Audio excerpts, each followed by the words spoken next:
Welcome back. Well, tonight on the Dialogue KE, we are talking about the church and climate change.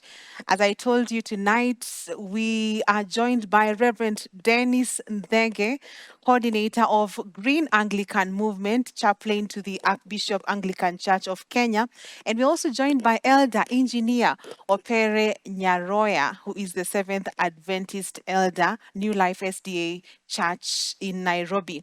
Welcome. Let's start with Reverend Dennis Ndenget. Please tell us a little about Green Anglican Movement, Thank you. even as you introduce yourself. Thank you.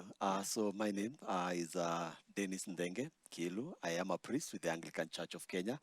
By the grace of God, the chaplain to the Archbishop of the Anglican Church of Kenya, and a coordinator to the Green Anglican Movement here in the Diocese of All Saints Cathedral Diocese. Yes, so the Green Anglican Movement is a global movement, first of all. It is found across the entire globe. And what it is a movement that helps Christians, or rather everybody, to understand that it is their responsibility to take care of creation. It is a biblical perspective that we share with Christians to understand that before any other role came in this world, their first role was to take care of the environment, as Genesis 2:15 says, which we easily forgot and went into other serious things, and we forgot that taking care of the environment is one of our responsibilities. So Thank, that's what it is. thank you, Reverend Dennis. And we will delve deeper on that. Welcome, Engineer Opere. I believe that's your name. Yes. Please tell us a bit about yourself and what you do. Thank you so much. As you rightfully put it, I'm Elder Engineer Operi Nyaroya. I'm a Seventh-day Adventist Church elder with the New Life Seventh-day Adventist Church, 5th Ngong Avenue. But in addition to that, I serve the government, the country, as the Deputy Director in charge of motor vehicle inspections with the National Transport and Safety Authority in this country. So holding the two offices, they refer to me as a gospel engineer. So as we talk about safety on roads, we remind the people about the golden streets up there. So before we reach the golden streets, we should be careful to also maintain safety when we are on the streets down here. Wow, wow, that's amazing. Yes. Even before we get back to Reverend Dennis, do you think this is a conversation that the church needs to have about climate?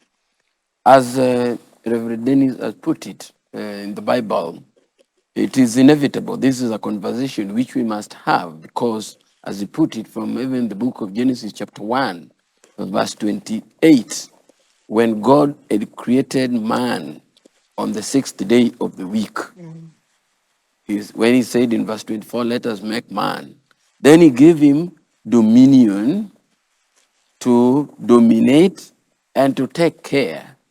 So man has a sole responsibility as the steward, as a steward of everything, because the world is God's. And so you and I are just stewards to take care of it on behalf of our Creator. So that one is something squarely which the church cannot be left behind, but must take the steering role to champion the issue of climate change. Reverend Dennis, please expound a bit more on what you began about the role of man in conserving the environment. Yes, as the book of Genesis says, that indeed when he created us, the first role was to keep and to till. That is to ensure that it is protected and to make sure that it is productive. But quickly, as sin got into the scene, we start seeing man getting into different things that were of interest to him, forgetting about the one thing that God had told him that would actually satisfy and ensure that he's also lives more. But because of our selfishness, we started looking at things that will benefit us as individuals. We started looking at ways of which we can drill the oil to feed our economies, to build our industries and factories, forgetting about the carbon that we threw in the air, forgetting about what we are living in terms of exhaustion in the atmosphere that started accumulating and eventually brought this global warmth that we are experiencing, that has brought all these changes that we are experiencing that we are calling climate change. Indeed, man was given a responsibility by God. And when we say that it is ours, it is because God cares for the environment. And if indeed we are created in his image, I believe the best thing we can do, the way he cares for us, we also need to care for the environment that he loves. And the same book tells us that after he created everything, as the elder says, he says that everything was good. I don't know whether right now we can look at everything and still use the same word that God used, that it was good. I don't know whether we can wake up in the morning and say, creation in front of us, you are good. But because of the things that we've done to it, we need to repent. We need to repent. So, Engineer Pere, Yes. where did the rain start beating us? Now the whole world is talking about climate change, global warming. What would you say is the impact of climate change, even as you connect it to how it has impacted the church? Thank you so much. I think let me start from first principles.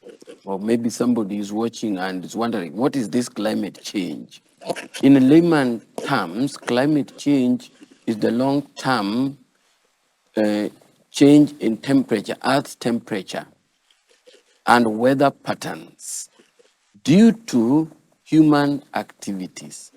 I said long-term change in Earth's temperature and weather patterns due to human activities, what we call anthropogenic activities. So,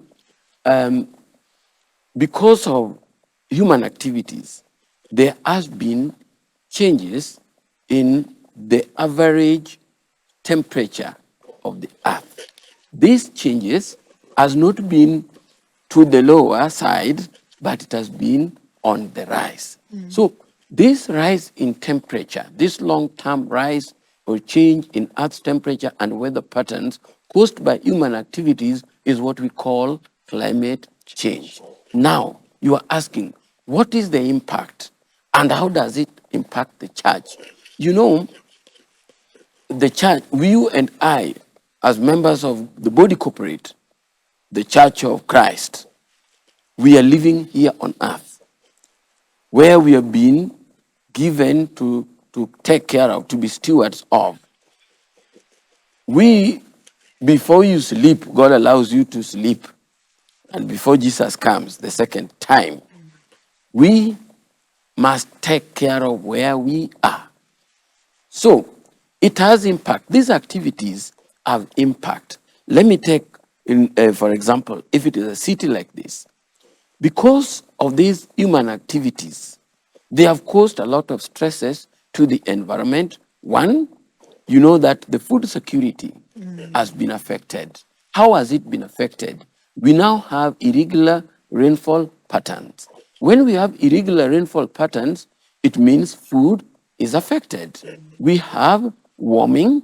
You know, some cities, we have extreme heat waves.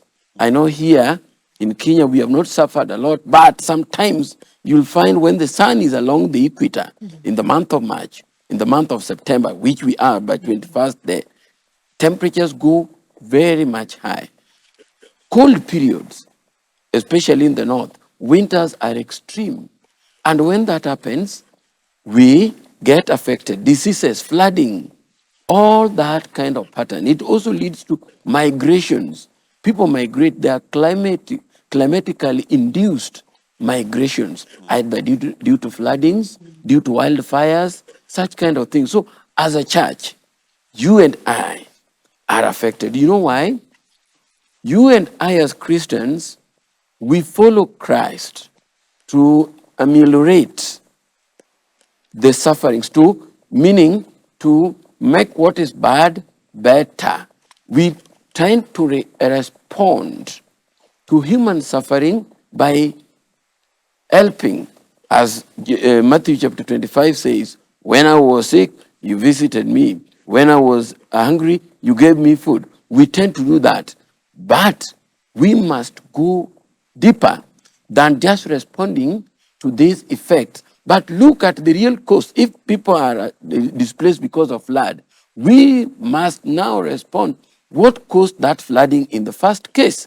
Perhaps people have been doing a lot of deforestation due to charcoal burning. So we must address that deforestation and ensure, educate our populace to be responsible, to be good stewards, so that these natural resources God has given to us to take care of, we can use them not greedily, as my Reverend was saying, but use them in a sustainable manner so that we can enjoy the benefits from them, but not only for us, but for other generations to come. So the church is not living in isolation. We are living here on earth, and that is a responsibility for us as stewards to educate our people to do their God given responsibility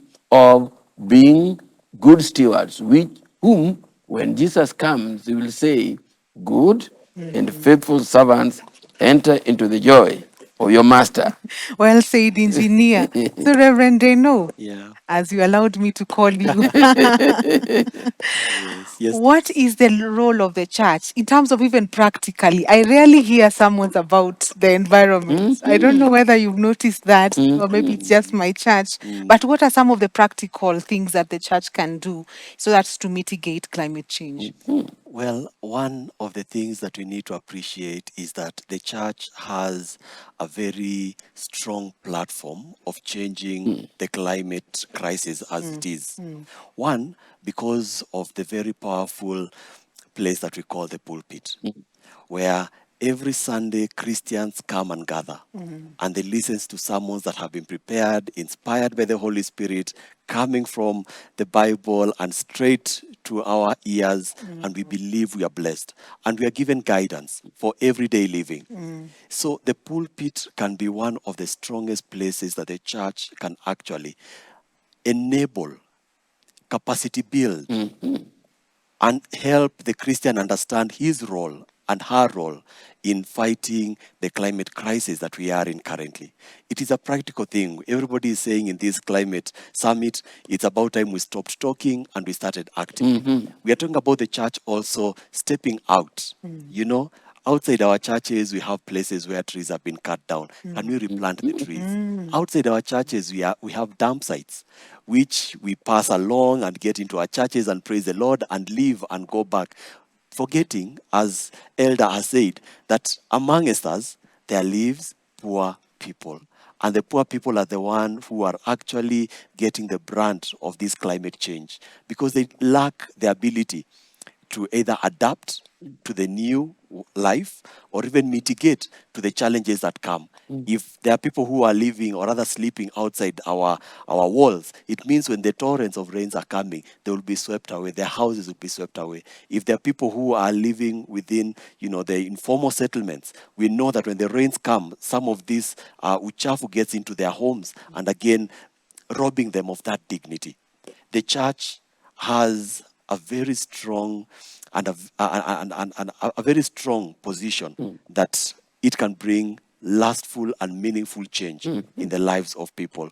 And we have seen it through the Green Anglican movement, talking about 3.5 million trees planted in less than 2 years, talking about 50,000 cook stoves, improved cook stoves being given to mothers who have been affected by, diseases because of the fumes that they have to smoke when they are cooking in those old type of jikos. And all these are things that are driven from the church perspective. So yes, we have a very big role, and we cannot afford to keep quiet. Just like the Gabon president, who is trying to ask people to make noise. If we don't make noise when this what has come to also into our churches, we'll be asking for the same people to make noise and try to help us. And if we are not with them, crying about the climate crisis, they might actually not respond to our cries as well. So we need to Thank be relevant in this space. Well said, Reverend. So, Engineer Opere, Yes. let's talk about how the government can partner with the church, even in mitigating climate change. I feel like there is a role that the government can play alongside the church in helping us combat climate change, because the government is the church actually. When you think about it in terms of we are the people who are under the reign of the government, what would you say in terms of that partnership? Thank you so much. It is very key. I know the church, especially even in Kenya or world over, but let me restrict myself to the context of Kenya for that matter, has always worked with with the government in many aspects. And the church has always be the voice, especially when there is political impasse. The church has been referred to as the voice of the voiceless. And it is not only on the political front. When there is even health campaign and crisis, like when we had the outbreak of COVID-19, and even before, when we have things like issues like polio vaccine, I see the Ministry of Health partnering with the churches, and they come to church. They will come here on a Sunday. They will come to New Life and other Nairobi Central, which is across here on the Sabbath, and they go even to the mosques and other religious organizations, partnering with them, because those are very critical aspects in governance. So, if it has been used, it has been tested and tried and found to be working in health campaigns, it was all over, because the church, as Reverend had said, provides a better platform where you will get the people and they will get the message, even from the biblical perspective, not only from economic, because outside sometimes what may be driving people is economic, to make money, or maybe for political bonga points. But in church, we are looking at it from biblical as God-given responsibility to you and to me. So how can the government partner with the church? Yes, the government has given objective that we are going to plant this number of trees, billions of trees. But how? That is a slogan. But as the book of James says, we should not just be hearers, but we should be doers. By the way, I'm a delegate at the Africa Summit. I was there throughout the day. Now, people are saying, let us now be doers. For us to be doers, the government can partner with the church the same way it has partnered before. And so that this message of mitigation, planting trees is part of mitigation. How? When we plant trees, trees act as carbon dioxide sequesters. They, it is like they withdraw. The questers. Yes. So plants Yeah. helps in carbon sequestration by withdrawing carbon. So when we do that, we are mitigating. So when that is done, it means carbon dioxide is the leading cause of warming, of the global warming. So when we have plants withdrawing it, it means we are reducing the effects of warming. So that is one area. There is nothing evil in planting trees, because I know when the government partners with the church, people are usually walk softly. We want to know, union between church and state. We want to walk slowly. But in areas of maintaining and stewarding the environment, those are very clean areas. That is just an example where the government can also support the church by funding where possible, because the church might be in a position, people are there, But we need seedlings. It is not a must that they must give the church money in cash, but availing seedlings so that the church, through the children department, youths, in our church we call them the adventurers, 4 to 9 years old, pathfinders 10 to 15, ambassadors 16 to 21, young adults up to 30, women ministry. All these groups can be involved in planting of trees and being engaged in other activities like we talked of efficient energy use, like using fuel economical stoves, adopting new technologies which are there, replacing fluorescent tubes with LED lights. All those, there is nothing evil in it. So the government can work with the church, giving support where necessary. Thank you, Engineer. So, Reverend Dennis, Yes, yes. please speak on the importance of interfaith cooperation in addressing climate change. You know, as the Anglican movement, you already have the Green Anglican movement. Have you partnered with other denominations? You know, we keep on saying that the church needs to be united. Perhaps this is an area Yes. that we all agree on, and we can come together and make a change. That's What's your true. take? That's true. First of all, just like Elder who has been the summit, people of faith have also been brought together by the All African Council of Churches and an umbrella called the African Network Actors for Climate Justice. And these are bishops, we're talking about clergy, young people, about 50 of them who have gathered together. We have imams and Christians seated together to find solutions for the climate crisis. And I remember as we were seated there, now that you are asking whether there is a place for us to work together.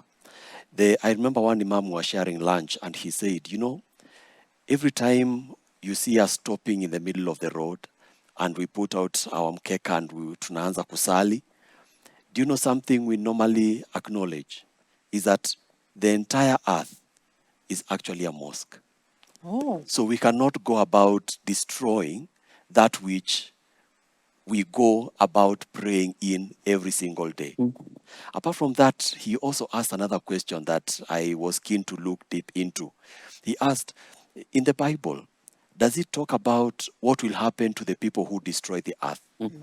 And immediately took me to the book of Revelations, chapter 11, verses 18, I believe, which says that to they that honor him, to they that are honorable, he will save. To they that destroy the earth, he will destroy. So these conversations will come up of people of different faiths. And when we get to think about them, they kind of elicit a certain feel of belonging and also a sense of importance that you're actually contributing something meaningful to your faith, to your people, to your church, and more so to God. Climate change is about this land that God gave us, this common home. And it will be so bad if we looked at it perishing and we were looking at it while everything was going to the stray. So we're asking and telling each other, reminding each other that if we stand together, work together, we'll not perish together, but we'll actually get saved, all of us. Because my salvation is your salvation. A clean a street will benefit both a Christian, a Muslim, and a Hindu, for that matter. And indeed, looking at the numbers that we have, talking about 2.6 billion Christians, talking about 1.8 Muslims, around 1.1 billion Hindus. Those are big numbers. If we worked together, because every time we find ourselves in the streets cleaning up, none of us will want to say that that area is where the Christians will be cleaning and that is where the Hindus will be cleaning. We all come in and we do it in unison. And I think at that point, we all feel we are contributing something towards our faith. Thank you, Reverend. Even as we appreciate all those who are logged in, especially on YouTube, I see David Ragero, who is plugged in and saying if everyone subscribed to their faith's community climate statement, how will the discussion around climate change differ? I feel that that's a question that he's posing to us. Even Benson Kenyansa is following keenly, and we appreciate you among others. Elder, even as we come to a close, let's talk about just our personal, at a personal initiative. You know, sometimes we can talk about the community and the government, but it starts with you. It starts with an individual. Perhaps let's just talk about what each individual can do in combating climate change, even as you give us your parting shot. Thank you so much. As we say in NTSA, we say in road safety, because the agency which I work for, we are stewards. We say we are the stewards of people's lives on roads. And as I said at the beginning, as we preach about the golden highways, we tell the people, be responsible on the highways down here. Yeah. As we talk of the rivers of honey and milk, the river passing through the holy city, along which the tree of life, let us ensure that our water bodies here are also okay, so that our water taps can run freely, clean, in a better way. So what I would say, we say also road safety is a shared responsibility. It is also climate change is a shared responsibility, and each and every one of us has a responsibility to do. It has been said, I don't know whether it was Mahatma Gandhi which said that if everyone clean there in front of their houses, you did thorough cleaning, then the whole world would be clean. In the same way, if each and every one of us did their honest part in ensuring that in whichever small way, if it is a tree you are planting, if it is conservation of water you've done, if it is conservation of energy you are doing, if all of us were involved in ensuring we do our honest part, then we will achieve climate change goals. And as you say, as a close, I know sometimes why the church must take a leading role. Sometimes as a church or as a people, we love escaping, what I would call escape, do nothingism, what I would call do nothingism. I know the Bible says in the book of Luke, when they asked Jesus in the book of Luke 21:28, what will be the signs of your coming? And Jesus said there will be false Christ, wars and rumors of wars, great earthquakes, signs in the moons and sun, and then in Matthew 24, verse 15, and the message of this gospel will be preached as a sign that Jesus would come. Truly, most of these have happened, but the gospel is also still being preached. And people say, after all, it is a sign of the end of the world. That so it is like we throw in the towel that it does not matter. The world is ending anyway. But I would like to say that, and somebody, if you remember, there's a certain song. Somebody say, "This world is not my home. I'm just passing through." So we say, okay, we are headed to the New Jerusalem. Jesus will come and take us. But what I would say, we must be responsible.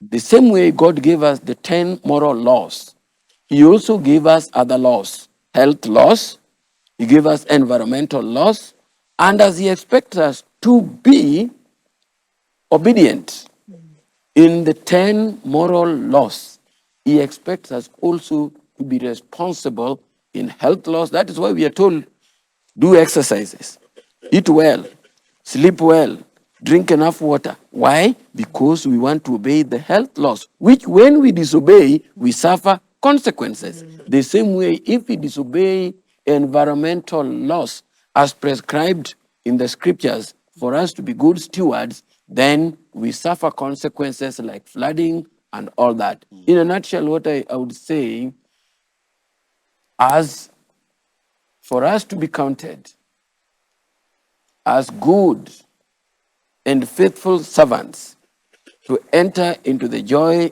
of the Lord which He has prepared for us. We have to be good stewards, not only of our bodies, but also of our environment. From an engineering perspective, my passion is to ensure that vehicle emissions, which comes from fossil fuel, is eliminated so that we use clean fuels, new technologies like electric vehicles, hybrid vehicles, where vehicular emissions are minimized. Yeah. To me, that is not just a government directive or policy, but a divine responsibility. Thank you, engineer. I believe we saw a certain vehicle that the president rode in, an Yes. electric one, and perhaps that's the future. Reverend Dennis, even as you give us your parting shots, tell us what you think the church needs to do, or as an individual, to mitigate climate change. Well, I believe the church, if it could just reach out to every individual and remind them of their very first responsibility that were given by God, and encourage them, build capacity around them, and show them where to work. Maybe some of us live in very small homes. We don't have much of spaces to plant trees, but we can put up small structures where we plant skumas. Yeah.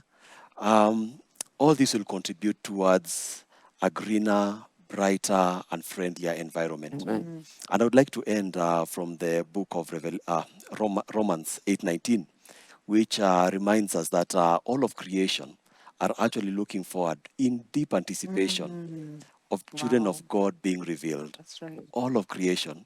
Talk about the animals. They will celebrate when they hear you have gotten saved because they know that this person is speaking for Christ. You will act on behalf of Christ. And we are going to see a change in our environment. We are not going to see him littering. We are going to see him trying to manage his waste a little bit better.